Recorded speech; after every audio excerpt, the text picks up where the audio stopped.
वाले हैं। बहुत बच्चों का कमेंट आ रहा था कि सर आप ये सब हटाइए, सबसे पहले आप लोग इंटीग्रेशन करके बताइए। इंटीग्रेशन का हमको इंपॉर्टेंट क्वेश्चन दीजिए, क्योंकि इंटीग्रेशन बहुत हार्ड लगता है बच्चों को सही में।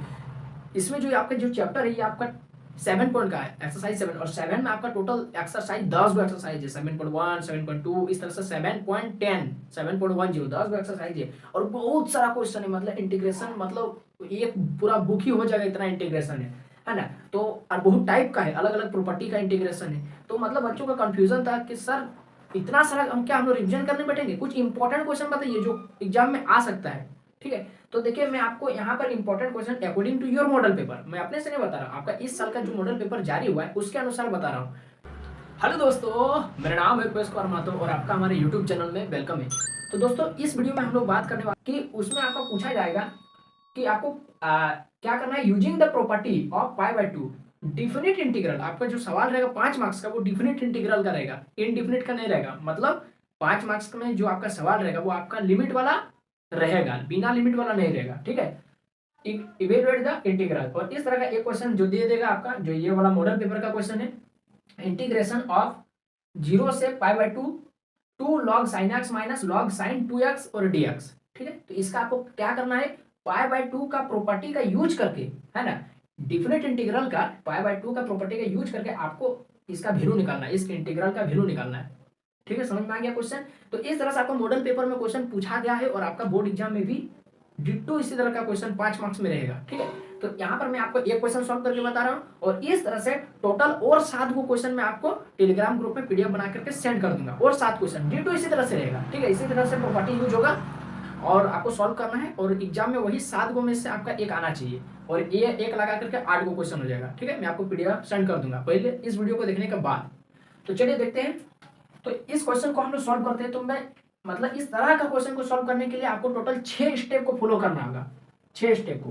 तो स्टेप नंबर फर्स्ट, पहला स्टेप में क्या करना होगा, पहला स्टेप में आपको करना होगा कि जो भी क्वेश्चन यहाँ पर दिया गया है उसको सिंप्लीफाई करना है। पहला स्टेप में क्या करना है, सिंप्लीफाई करना है। सबसे पहले जो भी क्वेश्चन दिया उसको सरल कर दिए। स्टेप नंबर 2, सरल करने के बाद उसको इक्वेशन 1 मान लीजिए, गिव इक्वेशन 1, उसको 1 इक्वेशन मान लीजिए।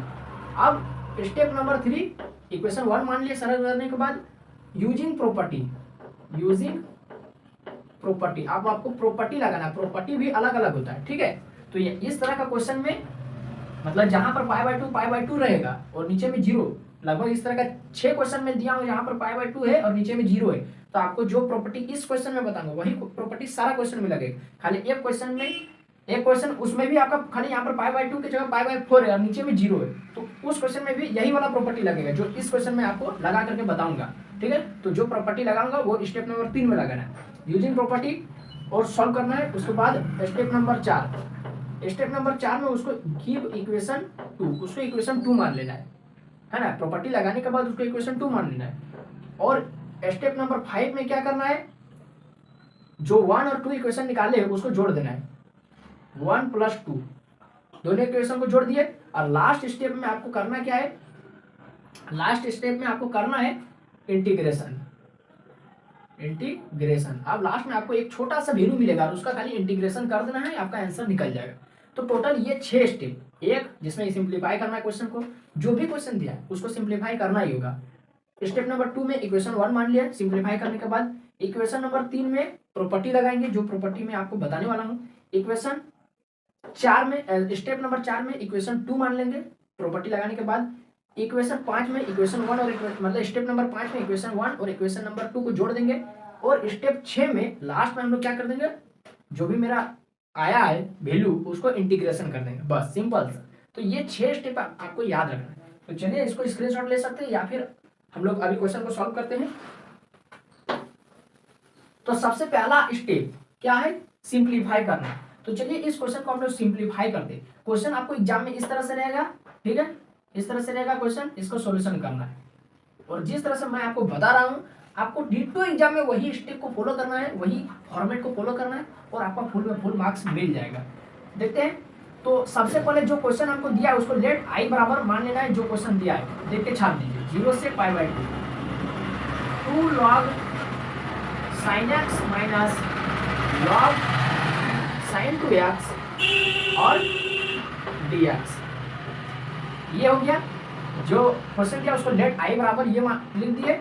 उसके बाद करना क्या है, इसको सॉल्व करना है, मतलब सरल करना है। तो जो है ऊपर में 0 से π/2 ये तो रहने रहेगा बराबर का साइन, ये 2 log साइन एक्स तो रहने रहेगा माइनस लॉग। अब यहाँ पर देखिए साइन 2x है, तो साइन 2x को सॉल्व करेंगे तो साइन 2x का फॉर्मूला क्या होता है, 2 sin x गुना cos x, 2 sin x गुना cos x।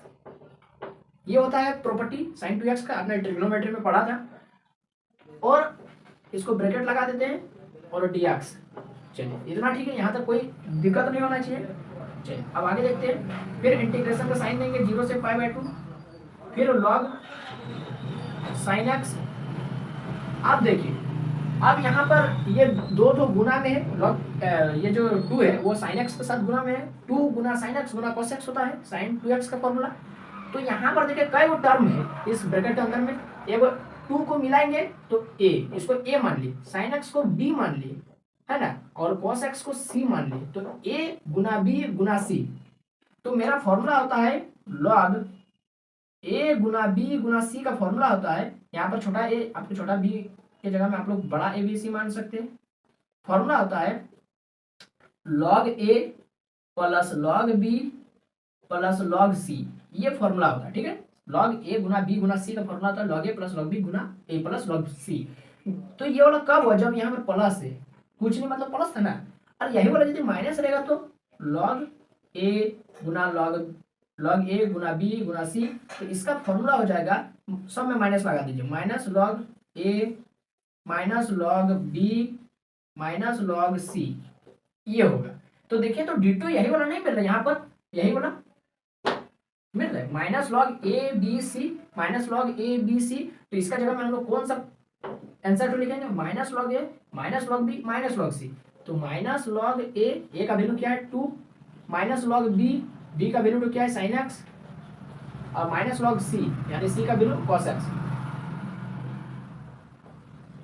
ठीक है। और dx का dx लिख दिए। इतना आपको समझ में आ रहा है अभी तक? अभी तक तो आपका माइंड में कोई भी कंफ्यूजन नहीं होगा। कंफ्यूजन कहाँ आएगा मैं आपको बता दूंगा। देखिए कितना हो गया, तो अब हम लोग और एक स्टेप यहाँ पर करिए लेते हैं। तो यहाँ पर देखिए 2 गो लॉग साइन एक्स एक है और यहाँ पर 2 है, यानी 2 गो लॉग साइन एक्स और यहाँ पर एगो लॉग साइन एक्स। तो 2 गो लॉग साइन एक्स में एगो लॉग साइन एक्स घट जाएगा तो कई को बचेगा, एगो लॉग साइन एक्स। यहाँ पर लिखेंगे 0 से π/2, 2 को लॉग साइन एक्स में एगो लॉग साइन एक्स घट जाएगा तो एगो लॉग साइन एक्स। इसका आगे में कुछ नहीं मतलब क्या 1 माइनस ये हो गया, पहले इसको लिख देते, ठीक है, लॉग cos x और फिर माइनस में लॉग 2 और dx का dx। यहां तक तो कोई दिक्कत नहीं होना चाहिए। अब आप लोग क्या करेंगे, क्वेश्चन तो आपको पता ही होगा, हम लोग ऊपर वाला थोड़ा सा मिटाते हैं 2 लाइन। देखिए इसको फिर आगे बढ़ेंगे, इसको अब यहाँ पर देखिए, अब ये जो है ना ये आई है, ये आई है, ये आई है, इस तरह से आपको एग्जाम में लिखना है, ठीक है, ताकि आपको फुल में फुल मार्क्स मिलेगा। तो यहाँ तक हो गया। अब इसके बाद यार हम लोग सॉल्व नहीं कर पा रहे, तो सॉल्व जहाँ पर नहीं कर पा रहे इसका मतलब ये पूरा सॉल्व हो गया, तब इसको इक्वेशन 1 मान लेना है, जो हमारा सेकंड स्टेप था। पहला स्टेप सॉल्व करना है, सिंप्लीफाई करना, दूसरा स्टेप इक्वेशन 1 मानना है, तीसरा स्टेप यूजिंग प्रॉपर्टी लगाना है। तो यूजिंग प्रॉपर्टी, तो यहाँ पर हम लोग जानते हैं वी नो डेट हम क्या जानते हैं, हम लोग एक प्रॉपर्टी जानते हैं, क्या जानते हैं कि जब इंटीग्रेशन 0 से लेकर a तक रहता है, यहाँ पर a क्या है π/2 है, π/4 हो सकता है, π/6 हो सकता है, पाई हो सकता है ना, तो a का वैल्यू ये सब हो सकता है। तो जब प्रॉपर्टी मेरा 0 से a और किसी का हम लोग क्या करते हैं इंटीग्रेशन करते हैं with respect to x dx, तब उसका फॉर्मूला जो होता है मेरा 0 से a, तो ये जो f है वो a यहाँ आ जाता है माइनस में, a माइनस एक्स, जो a है वो उठ के आगे आ जाता है, माइनस लग जाता है, और जो x है वो x का x रह जाता है और dx का dx रह जाता है। ये हम लोग एक प्रॉपर्टी जानते हैं, ठीक है, ये प्रॉपर्टी एक होता है, इसी प्रॉपर्टी का हम लोग यहाँ पर यूज करेंगे। तो आप लोग लिखते चलिए या फिर स्क्रीनशॉट लेते चलिए, 2 लाइन हम लोग मिटाते चलेंगे। ठीक है, चलिए अब आगे देखते हैं। इतना हम लोग जानते हैं, तो यहाँ पर फिर लिखेंगे आई बराबर 0 से पाई बाय 2। यहाँ पर ए के जगह में क्या है, पाई बाय 2 है, और 0 के जगह में 0 है, तो यहाँ पर 0 से लेकर पाई बाय 2 जो है उसको लिख दिए। और यहाँ पर एफ एक्स डी एक्स, यानी जहां जहां एक्स है वहां वहां ए में ए माइनस कर दें, मतलब ए माइनस एक्स लिखेंगे। तो जहां जहां एक्स है, साइन एक्स में एक्स है, कॉस एक्स में एक्स है, और यहाँ तो एक्स नहीं है, तो यही दो जगह में हम लोग क्या करेंगे, जो ऊपर में है अपर लिमिट वो आगे आएगा, यानी नीचे आएगा। तो पाई बाय 2 माइनस एक्स, जिस तरह से यहाँ पर ए आगे आया था और ए माइनस एक्स हो गया, तो उसी तरह से पाई बाय 2 आगे आएगा और माइनस एक्स हो जाएगा। यहाँ भी पाई बाय 2 आगे आएगा और माइनस में एक्स होगा। यहाँ पर एक्स था नहीं, इसलिए हम लोग पाई बाय 2 का आगे नहीं लाएंगे, तो यहाँ पर लेकिन इसी को आगे सॉल्व कर रहे हैं। ये स्टेप नंबर 3 हो गया हमारा यूजिंग प्रॉपर्टी, है ना। अब स्टेप नंबर 4 कर रहे हैं, जब हम लोग इक्वेशन 2 निकाल मैंने लिखेंगे अभी, तो इक्वेशन 2 निकालने के लिए कुछ सॉल्व कर लेते पहले यूजिंग प्रॉपर्टी। तो ये लिखते हैं लॉग साइन एक्स, तो एक्स के जब हम लोग क्या करेंगे, पाई बाय 2 माइनस एक्स लिखेंगे, काहे कि जब यहाँ पर एक्स था तो ए माइनस एक्स किए, तो उसी तरह से जब पाई बाय 2 है तो पाई बाय 2 माइनस एक्स किए, माइनस लॉग कॉस एक्स के जगह में क्या करेंगे, पाई बाय 2 माइनस एक्स लिखेंगे, फिर माइनस लॉग 2। यहाँ तो एक्स था नहीं, तो यहाँ पर कुछ करने की जरूरत नहीं है, जिस तरह है उस तरह रहने देते हैं और dx का dx लगा देते हैं, बस। ये इक्वेशन 1 है। अब इसको थोड़ा सा चेंज कर देते हैं, 0 से पाई बाय 2 लॉग, अच्छा साइन 90 माइनस थीटा क्या होता है, यदि एक्स को हम लोग थीटा मान लेंगे तो साइन 90 माइनस थीटा क्या होता है, कॉस थीटा। वही हुआ, साइन 90 माइनस एक्स बराबर क्या होता है, कॉस एक्स, है ना। तो यहाँ पर हो जाएगा cos x minus log cos 90 minus theta sine theta, तो cos 90 minus x sine x minus log 2 और dx का dx, ये आपको पता है, ठीक है। इसको आप डीपली बताने की जरूरत नहीं कि 90 माइनस एक्स कहाँ से cos x हो गया, ये बताने की जरूरत नहीं। तो इसको जो आया ना, ये जो आया ना, ये हमारा आ गया इक्वेशन नंबर 2, ये आ गया मेरा इक्वेशन नंबर 2। अब ये हमारा कितना स्टेप हो गया, चौथा स्टेप हो गया। अब मेरा पांचवा स्टेप में दोनों को जोड़ना है, इक्वेशन 1 प्लस इक्वेशन 2। तो यहाँ पर एक लाइन फिर मिटा देते हैं, क्या लिखेंगे अब, फ्रॉम 1 प्लस 2, 1 प्लस 2 से इम्प्लाइज, तो लिखते हैं 1 में क्या है आई, एलएचएस को एलएचएस के साथ जोड़ेंगे, तो एलएचएस में क्या है आई, इसका भी एलएचएस में आई, तो आई प्लस आई, इसका एलएचएस में इतना बड़ा टो है, इसका एलएचएस में इतना बड़ा टो है, मतलब एलएचएस नहीं आरएचएस में, इसका आरएचएस में ये, इसका आरएचएस में ये, दोनों को जोड़ेंगे। तो दोनों को जोड़ेंगे तो ठीक है, लेकिन इंटीग्रेशन दो को इंटीग्रेशन थोड़ी हो जाएगा, एक ही को इंटीग्रेशन रहेगा, 0 से पाई बाय 2, ठीक है। अब लॉग कॉस एक्स और लॉग साइन एक्स, प्रत्येक टर्म को एक साथ जोड़ेंगे, ठीक है। लॉग कॉस एक्स जुड़ेगा लॉग साइन एक्स के साथ, लॉग कॉस एक्स जुड़ेगा प्लस लॉग साइन एक्स के साथ, इसके साथ बीच में क्या है माइनस लॉग साइन एक्स जुड़ेगा माइनस लॉग कॉस एक्स के साथ। तो यहाँ पर प्लस जुड़ेंगे, जोड़ रहे तो माइनस है, जोड़ रहे तो प्लस का साइन देंगे ना, लेकिन यहाँ पर माइनस है तो plus minus minus log cos x, ठीक है। यहाँ पर क्या है माइनस का लॉग 2 और यहाँ क्या है माइनस का लॉग 2, जोड़ दिए। और यहाँ पर जो dx था उसको dx जस का तस रहने दिए। अब इक्वेशन 1 का हमको कोई जरूरत नहीं है, ठीक है। तो चलिए इसको एक बार सॉल्व कर लेते हैं। आई, एगो आई और एगो आई, टोटल 2 आई, यहाँ तक कोई दिक्कत नहीं है। लॉग कॉस एक्स और यहाँ पर देखिए माइनस लॉग कॉस एक्स, यानी प्लस में लॉग कॉस एक्स माइनस में लॉग कॉस एक्स, कट गया। लॉग साइन एक्स प्लस में और लॉग साइन एक्स माइनस में, तो कट गया।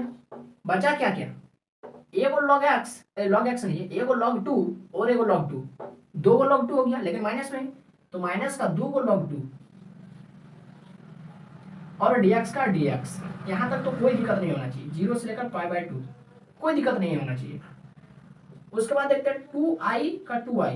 अब जो कांस्टेंट टर्म है, अब मेरा 5 को स्टेप खत्म हो गया, दोनों इक्वेशन को जोड़ दिया, फाइनल लिख दिए। अब मेरा लास्ट है, क्या लास्ट है, इंटीग्रेशन करना है। हम क्या बोले थे शुरू में ही कि सॉल्व करने के बाद एक छोटा सा वैल्यू आएगा, आगे छोटा सा वैल्यू, उसको इंटीग्रेशन कर देना, कर रहे हैं। जो मेरा छठा स्टेप है, छठा स्टेप में जो इंटीग्रेशन करना है, तो इंटीग्रेशन किस तरह किया जाता है, जो भी कांस्टेंट टर्म है उसको बाहर निकाला जाता है, बाहर निकाल दिया जाता है, तो -2 log 2 बाहर निकल जाएगा, -2 log 2 बाहर निकल गया। अंदर में क्या बचा, dx, कुछ नहीं बचा, मतलब dx बचा। और 0 से π/2, यहाँ तक तो कोई दिक्कत नहीं होना चाहिए। जो भी, अब देखिए 2 भी कांस्टेंट है, बाहर निकल जाएगा, log 2 भी कांस्टेंट है, बाहर निकल जाएगा। देखिए कांस्टेंट पहचानने का मैं आपको एक ट्रिक बता रहा हूँ। किसके साथ रिस्पेक्ट, किसका रिस्पेक्ट में इंटीग्रेशन कर रहे हैं, dx के रिस्पेक्ट में, यानी यहाँ पर है कौन, x है, तो जो यहाँ पर x का जैसा जाति का मिलेगा उसी को इंटीग्रेशन करना है, उसी को इस साइन के अंदर में रखना है। यदि यहाँ पर t रहता है, log t square, 2 log t इस तरह से रहता, या फिर log y रहता, log 2y रहता, तो यहाँ पर x का जैसा तो नहीं है ना, सब कांस्टेंट हो गया, x को छोड़कर बाकी सब कांस्टेंट, ठीक है। जो x जैसे मान लेते हैं यहाँ पर लिखा रहेगा log 2x लिखा रहता, log 2x लिखा रहता, तो यहाँ पर log 2x को भी अंदर में रखते हैं और उसका भी इंटीग्रेशन करते हैं। लेकिन यहाँ पर log 2 है, यानी वो कांस्टेंट है, log 2 का कुछ ना कुछ वैल्यू होता है, यानी नंबर होता है, वो तो कांस्टेंट हो गया, तो उसको निकाल दिया। इतना आपको कोई डाउट नहीं होगा। आगे देखते हैं, और dx का इंटीग्रेशन क्या होता है, x, तो इसको इधर सॉल्व कर देते हैं। अच्छा, यहाँ पर हम लोग बार बार 2 को काहे कैरी कर रहे हैं, बोझ की तरह काहे ढो रहे हैं। यहाँ पर 2 गुना में, तो यहाँ भी 2 गुना में कर दिए, ये 2 गुना में इधर आ गया तो भागा में कट जाएगा, तो इधर हो गया i बराबर में माइनस log 2 और dx का इंटीग्रेशन x, लिमिट तो अभी भी आई है 0 से π/2। अब क्या करना है, लिमिट को खाली पुट करना है, और लिमिट पुट करना तो आपको आता ही होगा, कैसे पुट किया जाता है, upper limit minus lower limit, upper limit minus lower limit. तो यहाँ पर लिखते हैं i बराबर माइनस log 2, अपर लिमिट क्या है π/2, x के जगह में अगर π/2 रखेंगे, बीच में माइनस देंगे, x के जगह में इधर लोअर लिमिट 0 रखेंगे। इस तरह से हम लोग लिमिट को लिखते हैं, upper limit minus lower limit, किसके जगह पर, यहाँ पर जो है उसका जगह पर। चलिए इसको सॉल्व करते हैं, तो आगे माइनस log 2, ये हो गया π/2, तो हम लोग इसको सीधा सीधे क्या लिख देंगे, π/2, ठीक है, क्योंकि 0 से माइनस में तो वही होगा। अब यहाँ पर क्या करेंगे, देखिए थोड़ा से आंसर आ गया, आप यहाँ से भी आंसर लिख के छोड़ सकते हैं, आंसर आ गया, ठीक है। आप लोग, आपको एग्जाम में यहीं तक लिखना है, छोड़ देना है बस। अगर आपका मन कर रहा है इसको और बढ़िया से एकदम जो बुक में आंसर लिखा है उसका जैसा मिला देंगे, तो आगे सॉल्व कीजिए, π/2 को आगे लिख देते हैं, गुना में कोई दिक्कत नहीं रहेगा। और ये जो माइनस का है ना 2 है ना, तो इसको इधर लिखते हैं, माइनस का log 2, कोई दिक्कत नहीं, गुना में था तो आगे पीछे कर सकते हैं, i बराबर में π/2। अब अच्छा, ये बोलो माइनस log 2 है, यानी माइनस के साथ कुछ नहीं, मतलब यहाँ पर 1 है ना, -1 log 2, क्योंकि 1 का तो कोई वैल्यू ही नहीं रहता है ना, तो यहाँ पर -1 है। तो मैं आपको, यानी अगर हम लोग -1 को अगर हम लोग n मान लेंगे, और गुना में r log 2 को अगर हम लोग log x मान लेंगे गुना में, तो ये एक फॉर्मूला होता है n log x, ये फॉर्मूला होता है, क्या होता है, ये फॉर्मूला होता है कि जो यहाँ पर आगे में जो है ना वो माथा में चढ़ जाता है, कहाँ चढ़ जाता है, माथा में चढ़ जाता है, यहाँ चढ़ जाता है, तो -1 यहाँ पर है तो वो चढ़ जाएगा किसका माथा में, x के जगह में कौन, यहाँ पर 2, तो 2 का माथा में चढ़ जाएगा, तो यहाँ पर क्या आ जाएगा, फिर log 2 का माथा में -1 आ जाएगा, है ना, 2 का माथा में। तो इसको फिर आगे सॉल्व करेंगे π/2, तो ये हो गया। अच्छा, एक बार मैं आपको बताता हूँ कि अगर ये वाला यदि रहता है, अगर x का, अगर 2x का पावर -1 रहता है मान लेते, तो हम लोग क्या लिखते हैं 2, अच्छा इनवर्स में तो नीचे कर देते हैं, यदि 2x माइनस का 2 रहता है, अच्छा इनवर्स में तो बटा में कर देते हैं। उसी तरह से 2 का पावर -1 है तो उसको क्या करेंगे हम लोग, बटा में कर देंगे, 1/2 कर देंगे। कोई दिक्कत है इससे, कोई इससे दिक्कत है, कुछ दिक्कत नहीं है, 2 इनवर्स में था तो बटा में कर दिए, बस। अब आपका आ गया आंसर, क्या आ गया, देखिए आंसर आ गया, बस क्या लिख देना यहाँ पर, थोड़ा सा सुधार करके π/2 log 1/2, यही बोला तो लिखना ही था, हो गया आंसर। कहीं दिक्कत हुआ, कहीं दिक्कत हुआ समझने में, कहीं दिक्कत नहीं हुआ, एकदम नॉर्मल से। मैं जहां पर भी कुछ भी बच्चा का मन में डाउट आता है कि सर यहाँ पर ये वाला कैसे हुआ, मैं उसका कारण पहले ही आपको बता दिया। तो इस तरह से आपको ये पहला क्वेश्चन था, सॉल्व करने का तरीका मैं बता दूं, एकदम डिटो इसी तरह से सॉल्व करना, डिटोस। और 7 वो क्वेश्चन जो मैं आपको टेलीग्राम ग्रुप में पीडीएफ सेंड करूंगा, उसमें डिटो इसी फॉर्मेट को फॉलो करना है, खाली डाटा खाली चेंज रहेगा, यहाँ पर 2 की जगह 3 लिखा रहेगा, 4 लिखा रहेगा, बस बाकी प्रोसेस यही है। तो ये वीडियो आपको कैसा लगा, आप हमको कमेंट बॉक्स में जरूर बताइए। वीडियो अच्छा लगा तो क्या करना है, लाइक करना है, वीडियो को शेयर करना है अपने दोस्तों में, फ्रेंड सर्कल में, ओटीपी की तरफ फैला देना है अपने दोस्तों में। और हमारे चैनल पर अगर आप नए आए तो चैनल को क्या करना है, नया आए तो चैनल को क्या करना है, सब्सक्राइब करना है, ताकि आने वाले एग्जाम से रिलेटेड जो भी आपका वीडियो रहेगा सबसे पहले आपके मोबाइल में आएगा। इसके लिए आपको क्या करना होगा, बेल आइकन को ऑल पर प्रेस करना होगा। तो बस अभी के लिए इतना ही, फिर मिलते हैं नए वीडियो में नए कॉन्सेप्ट के साथ। जय हिंद, वंदे मातरम।